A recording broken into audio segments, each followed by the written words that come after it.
A continuación, Noche de miércoles. Clasificación B, bajo supervisión de un adulto.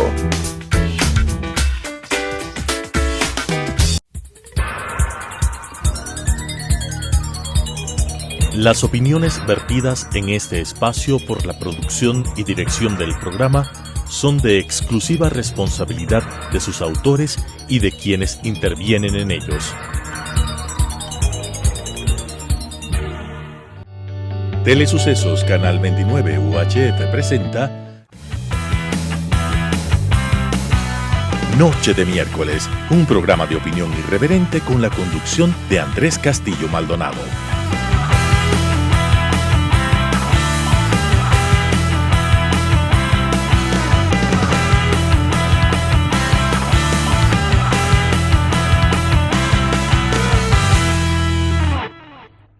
Buenas noches, bienvenidos al programa un miércoles más desde el estudio principal de Canal 29 UHF Telesucesos. Gracias por acompañarnos, gracias por estar ahí un miércoles más. Síganos por favor a través de nuestras redes sociales, @soycastillo593 en Twitter y Andrés Castillo Maldonado en Facebook. Tarifa cero, ¿no? Tarifa cero para el metro, ¿no? Una nueva medida desesperada del alcalde removido para pretender congraciarse con los quiteños. Pero esto, señor Yunda, no se trata de regalar el esfuerzo de todos los quiteños. No se trata de pactar con sus socios de turno para decir que les va a subir la tarifa, o que les va a subir la bancada, o que va a subir los pasajes. No. ¿Recuerda usted cómo en el año 1997, aquel 5 de febrero, cuando el pueblo se levantó en contra de aquel gobierno que tanta vergüenza dio al país? Durante 3 ocasiones el expresidente Bucaram bajaba por las gradas de Carondelet a anunciar que ya no se iba a subir el gas, a decir que ya no se iba a subir los precios de las viviendas populares, a anunciar un montón de medidas populistas para, según él, calmar la era popular. Que usted pretenda decir que los pasajes suben para tener fuerza de choque contra los que estamos trabajando para su remoción y su salida, no es justamente lo más cívico. Decir que va a regalar el metro no es justamente lo más cívico, porque ahora, teniendo que cobrar un pasaje, el 45% del presupuesto de la ciudad de Quito se tiene que ir en esa obra que es para todos. Por lo tanto, no pretenda sostenerse del sillón del municipio con medidas populistas a la que nadie le interesa. La gente no está por el pasaje, la gente está por sus casos de corrupción, la gente no está por las carreras mínimas, la gente está porque debemos de una buena vez librarnos del desgobierno, el abuso y la prepotencia con la que usted ha llevado el municipio de Quito. Dicho esto, volvemos después de...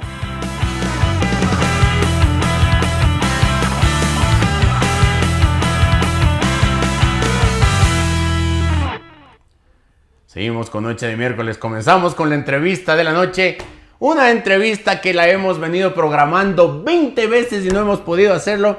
Para mí es un gusto estar aquí y que me acompañe en Telesucesos la concejala, la amiga, la lideresa de esta ciudad, Luz Helena Croma. Luz Helena, bienvenida, buenas noches. Gracias, para mí es el honor de estar aquí, sí, en realidad no hemos coincidido. Se ha dañado la posibilidad en una y en otra vez, pero bueno, ya, aquí estoy. Qué difícil podernos poner de acuerdo en época de Yunda, ¿no? Qué difícil podernos poner de acuerdo y podernos ver, poder tener esta entrevista. Qué difícil todo en esta época. ¿Sí? Tú me decías, ¿cómo estás? ¿Estás bien? Y yo te decía, ¿comparado con qué? Es decir, no es un tiempo fácil ni para Quito ni para los que hemos estado en este frente desde hace algunos meses, y que no es un frente para nada que tiene que ver con la ambición personal o si quieren ganar la alcaldía, ganen en las urnas, ganen en las urnas y no sé qué, no, esto es bastante más grave que esto. Oye, y esa impronta revolucionaria de la revolución ciudadana, de decir usted quiere hablar, primero gana elecciones, como que está cogiendo fuerza en el municipio, ¿no? Yo creo que son esos clichés que en algún momento se utilizan y son como muletillas que salen y que en este caso el alcalde removido lo utiliza como si no habríamos ganado nosotros las elecciones también. Uh-huh. Yo he ganado una elección, por eso soy concejal y por eso puedo, como me permite la ley, ¿no es cierto?, remover a la autoridad luego de un proceso legal. Como pueden también removerme a mí dentro del mismo proceso legal. No, es pues, decir, pero eso es antidemocrático. Pues, o sea, yo creo, no hay cómo removerles. ¿No ves que si no caeríamos en lo mismo de Petro, de Colombia? Pues. No es el mismo caso, no soy una experta en derecho, pero este no es un juicio administrativo como fue el de Petro, en el que la misma autoridad era juez y parte, digamos. Aquí somos jueces políticos y lo que se ha hecho está absoluta y claramente normado por el COTAD. Oye, pero porque si no es como lo mismo que podría pasar lo mismo, perdón, en el juicio político que acabamos de ver en la Asamblea Nacional. Claro. Entonces resulta que Villavicencio, por ejemplo, no podía votar en contra de Celi porque no había un juez imparcial, ¿no es cierto? Exactamente. Esa era y ahora una acción de protección podría echar abajo esto que han decidido en la Asamblea Nacional, en un juicio político. ¿Cuál es la función de los concejales? Un poco conversemos sobre ese tema, porque a veces la gente dice, bueno, aquí no han venido con obras y nuestro señor alcalde, que es tan linda gente, nos ha venido con obras. ¿Los concejales qué hacen? Nosotros no podemos legalmente hacer obras, no manejamos presupuestos. El concejal es legislador y fiscalizador. El concejal debe aprobar la política pública, aprobar la normativa para que haya determinada acción, ¿no es cierto?, para que se concrete. Debe aprobar el presupuesto municipal, debe aprobar el marco general para los impuestos prediales, debe aprobar la ordenanza de movilidad que permite tener un sistema de recaudo único, que permite la caja común, que permite integrar rutas y frecuencias, que permite hacer una serie de cosas. ¿Cómo lo hagas? Estás en el ámbito del ejecutivo, que es lo que le compete al alcalde. Oye, pero estamos bien contentos porque ayer decía Yunda que nos va a poner una ordenanza para que el metro no cueste nada, ¿no? Ustedes ya deben estar listos para votar a favor todos de esa resolución, ¿no? Yo no votaría a favor nunca hasta no saber de dónde le sale la idea y con qué números está haciendo el cálculo. Esto no es chiste, no es cuestión de ofrecer cualquier cosa. El metro le ha costado a la ciudad de Quito 2.000 millones de dólares, de los cuales 1.300 casi son deuda que tenemos que pagar con intereses, ¿no es cierto? Si tú sumas el costo de operación, poner a operar este metro, 48 millones de dólares aproximadamente, el subsidio a la tarifa para no cobrar una tarifa que permita pagar la obra, sino una tarifa socialmente posible, tú tienes un subsidio de 47 millones de dólares. Y tienes además los intereses de la deuda que tienes que pagar. Entonces, entre subsidio, costo de operación y deuda que pagas, se te van casi 150 millones de dólares. Pero si no recaudas nada, te quedas con nada del presupuesto municipal para hacer obras para la ciudad. Pero tú no estás entonces con el pueblo, pues. Tú estás con el gran capital, tú estás defendiendo los grandes capitales. No, pues, yo estoy... Porque como somos de la élite, entonces nosotros estamos con ellos. Yo ni me considero de la élite, ni me considero que estoy defendiendo al gran capital. Siento que estoy defendiendo una inversión de la ciudad, una inversión la más grande que ha hecho la ciudad de Quito, y que estoy defendiendo, por lo tanto, la posibilidad de que esta inversión tenga funcionamiento. Estoy defendiendo la posibilidad de que la gente se pueda subir al metro. Creo que se contradice Yunda, porque él mismo ayer, para justificar el alza de los pasajes de bus, decía, lo cual suele ser cierto, que una persona toma varios buses y por lo tanto paga varios pasajes, ¿no es cierto? 25 centavos, más otro más allá 25, más otro más allá 75 centavos. Y que una tarifa de 35, con una tarifa de 35 le podrá tomar una ruta, una posibilidad de integrar todos estos valores en varias rutas, en un solo pasaje, la integración del pasaje.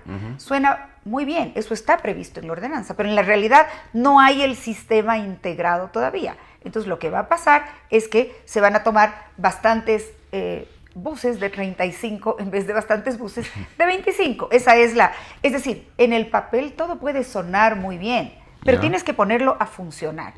Me parece que en el tema del metro, él no está de ninguna manera justificando o explicando cómo entonces, si va a recaudar cero, cómo va a pagar la operación del metro, cómo va a pagar la deuda del metro y cómo va a pagar, en este caso ya no el subsidio de 46 millones, sino cómo va a pagar la tarifa cero.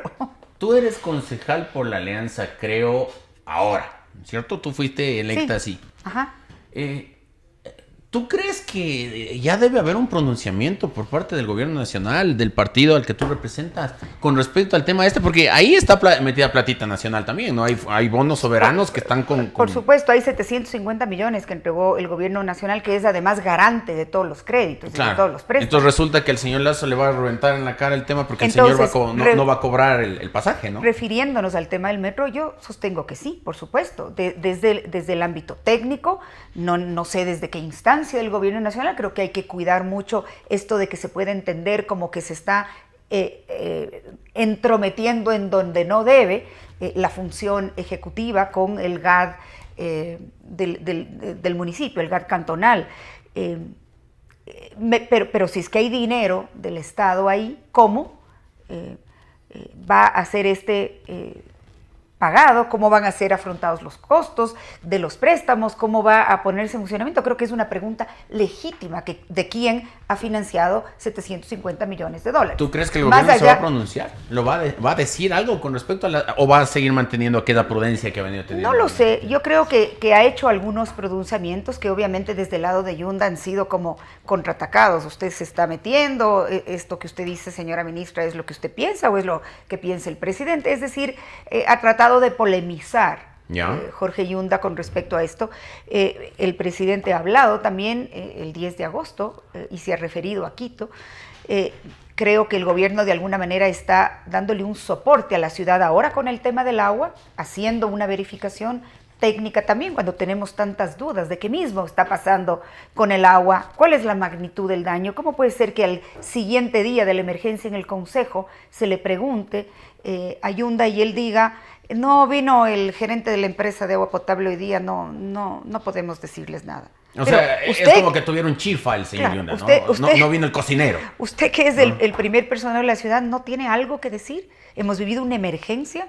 ¿No está al tanto de algo de lo que pasó? Supongo que está al tanto, entonces cuéntenos, ¿cuál es la magnitud? ¿Las pruebas que se han hecho son suficientes o la gente que llama a decir vuelo a gasolina es troll, es loca, es exagerada? La suspicacia de la gente, Luz de Helena, hace pensar que a veces inclusive esas cosas son utilizadas como cortina de humo, ¿no? Como la película esta de la dictadura perfecta, la caja china. Esto del agua, ¿tú crees que de pronto también puede ser algún mecanismo de distracción? Yo prefiero nunca pensar así, porque entonces entras en un círculo vicioso sin fin, en el que de todo piensas mal, ¿me explico? Y nunca aciertas, no es como el refrán. Hubo un accidente, ese accidente causó una contaminación, la magnitud de la contaminación no está clara, mañana se va a explicar. Hubo gente que se preocupó porque yo he recibido denuncias con absoluta credibilidad de gente que tenía olor a combustible en el agua. No puedo decir esa gente es un troll, porque sé que no es un troll. Hay un pronunciamiento de los panas de Jorge Yunda en el sentido, y el alcalde removido hace un comentario al respecto, son trolls los que están diciendo esto. Entonces, yo tiendo a pensar bien. Desde la buena fe. Desde la buena fe. Piensa bien y acertarás. No voy a pensar mal y llena de suspicacias. En todo caso, creo que falta una explicación creíble, certera, cuántos pozos se contaminaron, el fogueo de hidrantes, en dónde se hizo, cuánta agua tuvo que removerse para que esto se arregle, está arreglado, o sea, ¿qué está pasando? Okay. ¿Qué está pasando? Bueno, estamos con Luz de Helena Coloma hoy, miércoles, conversando sobre Quito, pero después del corte conversaremos un poco del personaje, de la persona, de la mujer, de Luz de Helena. Volvemos.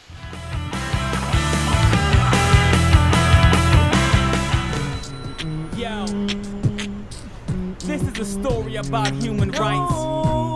For those that don't know, you need to.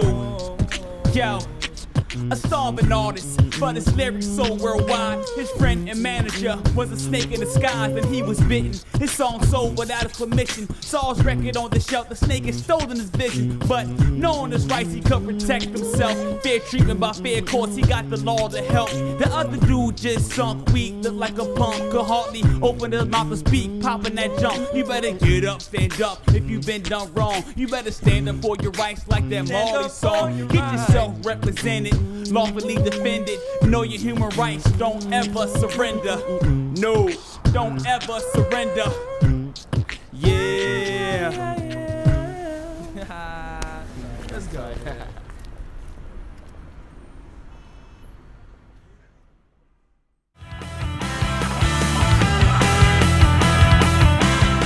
Último segmento de Noche de Miércoles. El tiempo vuela siempre más con una invitada como Luz de Helena. Zulnelea, @Zulnelea. ¿De dónde sale el @Zulnelea? ¿Qué quieres decir tú con eso? Es Luz de Helena al revés. Ah, ok. Ya. Y con mayúscula, grande, grande, como decían en mi barrio. Mi papá me decía así de más guagua y a veces me sigue diciendo. Y él tiene un idioma que él le denomina el ve al ser, que es al revés, Ya, ¿no? ok. Que no es un al revés que tiene un orden, es un al revés que tú lo puedes poner en cualquier orden, pero en la familia hay palabras que ya sabemos lo que significa y que están dichas de manera rara, con las letras de otras, ordenadas de otra manera. Entonces, a veces pasa que alguien que no ha escuchado esto mucho me dice, a veces mi marido, ¿qué quiere decir? ¿Qué es eso? Y todos sabemos lo que quiere decir esa palabra, pero alguien que no ha estado familiarizado tanto, no entiende. Entonces, Oye, bueno, de ahí viene. Tú subías unas fotos hace unos días, meses atrás, a tus estados del WhatsApp. Y eran unas fotos tuyas de niñita y me decías que estaban... ¿Tú eres quiteña, Luz de Helena? Yo nací en Ancón, Santa Elena, antes Guayas, hoy provincia de Santa Elena. ¿Y ahí viviste hasta cuándo? Y ahí viví los primeros 6 años de mi vida y volví durante muchos años, porque mi papá trabajaba y su primer trabajo fue ahí en la península de Santa Elena, donde yo nací. ¿Y tú hablabas así como No creo cuando eras chiquita o no? No creo, porque vine a vivir a Quito creo que antes de hablar mucho. Era pequeñita cuando vine, entonces no llegué a hablar así. O sea, tú sí le dices a los guaguas y no bebes. A veces les digo bebés. No, yo les digo guaguas. Yeah. Mis hijos me molestan. Dice que cuando llego a la costa y donde tengo familia y quiero mucho a Guayaquil y me encanta ir. Me encanta ir a la península también. Ellos me dicen que me bajo del carro ya en el aire caliente y empiezo a hablar así un poco. Oye, y allá en Ancón, si no me equivoco, era la tierra de Spencer, ¿no? Claro, Alberto Spencer. Y hay calles con el nombre de Spencer, hay un monumento, hay un estadio, cosa, ¿no? Hay un estadio de lo que yo recuerdo. No sé en si Ancón. En Ancón, claro. Ah, mira. Claro, hay un estadio, el estadio Alberto Spencer. Él nació ahí, por supuesto. Ya, ¿qué otro personaje además de la Luz de Helena Coloma y de...? Gloria Gallardo también es de Ancón. Ah, también es de Ancón. Y sé esto porque Jenny Estrada, gran periodista y escritora, hizo un libro sobre esta ahora parroquia ya Oye, sobre el pueblito. ¿cuál? Ver, y mira, ahí hay algunas historias de algunos. ¿cuál es el gentilicio del que nace en Ancón? Pinchagua. Pinchagua. Claro. O sea, no es ni anconense, ni anconeño. Yo siempre he oído que es Pinchagua. Pinchagua, ese es el gentilicio. Sí. Es decir, cuando yo me quiero referir a alguien de Ancón es Pinchagua. Una palabra que popularmente dice, como se les conoce, pero la verdad no lo sé. ¿Ya? Podría estar cometiendo un error de acuerdo a la Real Claro, porque Academia de los hay, por ejemplo, Gentilicios. ciudades como Paján o como Macas, que es muy difícil encontrar. Anconeño, anconense, pero Pinchagua. Ya, ok. Pinchagua es una sardinita, ¿no? Sí, claro, un pescadito. Un pescadito. Chiquito. Luz de Helena, tú vienes de la televisión. Tú fuiste periodista muchos años. Y después te dedicaste a todo el tema de la promoción turística. En tu fase de periodista, ¿cómo fuiste desarrollando tu carrera? Porque tú llegaste a ser una connotada periodista de la ciudad, ¿no? Yo estudié sociología ¿Ya? Y ciencias políticas. El periodismo y la producción de televisión, la posibilidad de contar historias a través de un medio cuando no existía el Instagram, ni las redes sociales, ni los celulares. Y no haces TikTok todavía. Y no, todavía no entro al TikTok, no.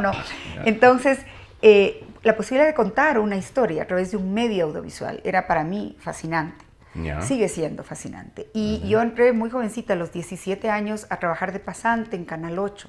Ya. Canal 8, aquí en el Cerro de Bellavista. Ya. Y ahí poco hice de todo. Conocí a algunos periodistas y gente del medio, ya ahora de la vieja guardia. Tú trabajabas con Freddy Ehlers, ¿no? Sí, después, pero primero trabajé con Polo Barriga, que en paz descanse, con el Pancho Borja. Francisco Herrera Arauz estaba también de pasante, al igual que yo, en esa época. Estaba Montserrat Kramer, estaba Ana María Granizo, que era una gran locutora, presentadora. Bueno, el Gabriel Don Alfonso, que ha estado siempre. Bueno, y seguirá estando Don Alfonso, y seguirá ¿no? estando. Entonces, ahí yo empecé a hacer trabajos, digamos, de pasante. Luego fui al diario Hoy. Ya. Yo estuve en el diario Hoy como 6 años. Primero en las páginas internacionales con Fernando Larenas, que era mi jefe. Cuando tú recibías las noticias por teletipos, por kilómetros de papel que leías, enrollabas, cortabas y reescribías y construías la noticia. Qué trabajo, ¿no? Eso, Qué trabajo. eso, Oye, cero digital, no había lo digital. Y en el programa de la televisión con Freddy Ehlers, ahí es donde tú apareces con muchísima más fuerza, ¿no? Sí, porque ese era un programa en vivo, en un horario estelar, los domingos en prime time, y con un concepto diferente. Al principio yo no estaba en el set conduciendo el programa, digamos, aparecíamos los compañeros de la TV cuando tenías algún reportaje que presentar, un poco entrabas y salías, no eras la anchor principal.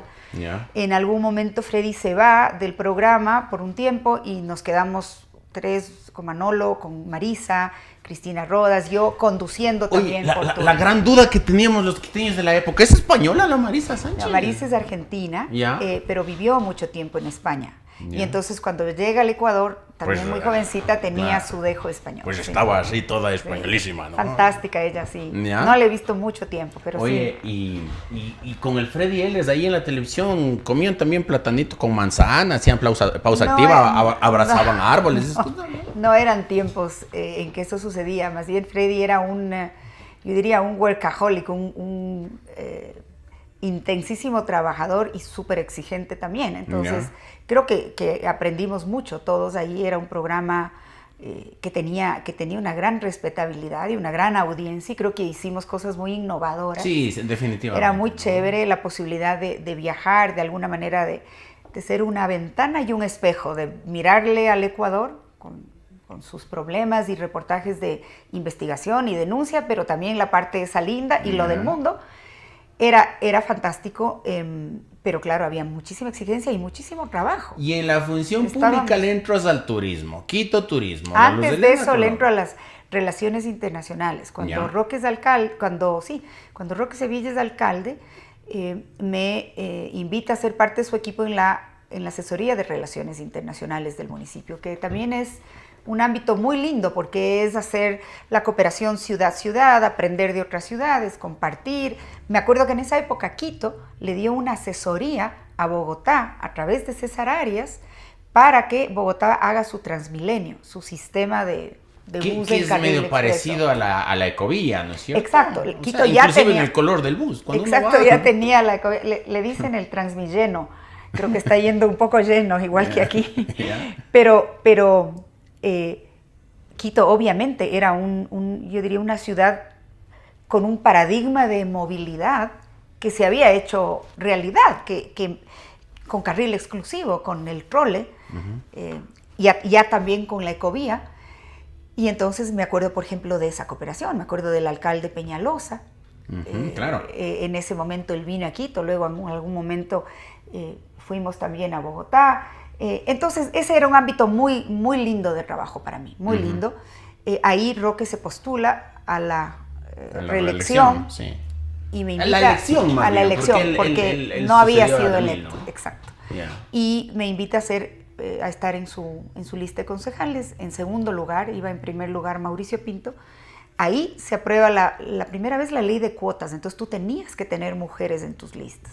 Y yo creo que regresan a ver a las mujeres para invitarlas a estar en las listas en general. ¿Tú crees en la ley de cuotas?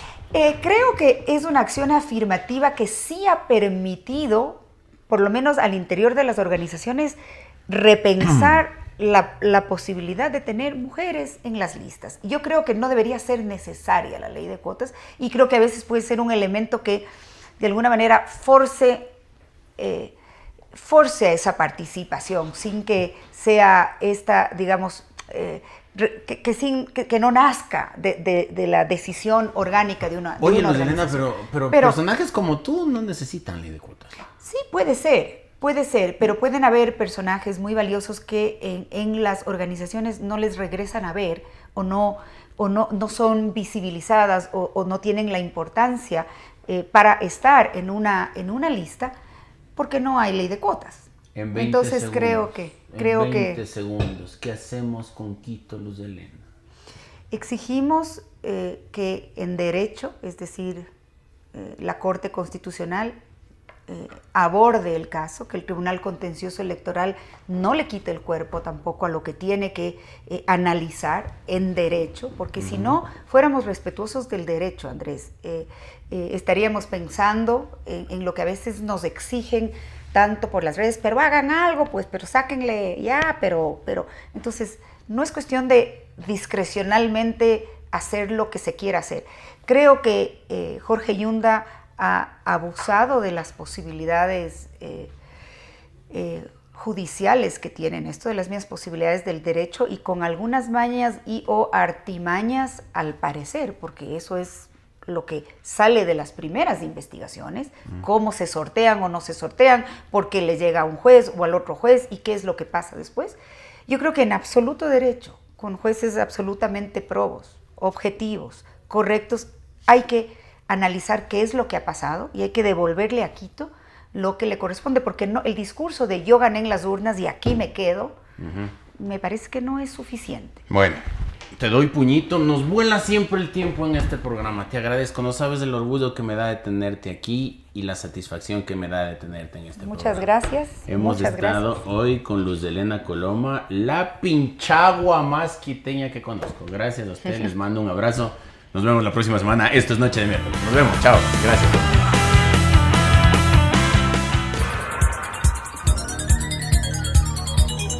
Las opiniones vertidas en este espacio por la producción y dirección del programa son de exclusiva responsabilidad de sus autores y de quienes intervienen en ellos.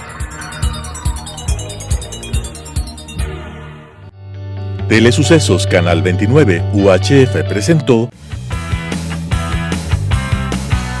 Noche de Miércoles, un programa de opinión irreverente con la conducción de Andrés Castillo Maldonado.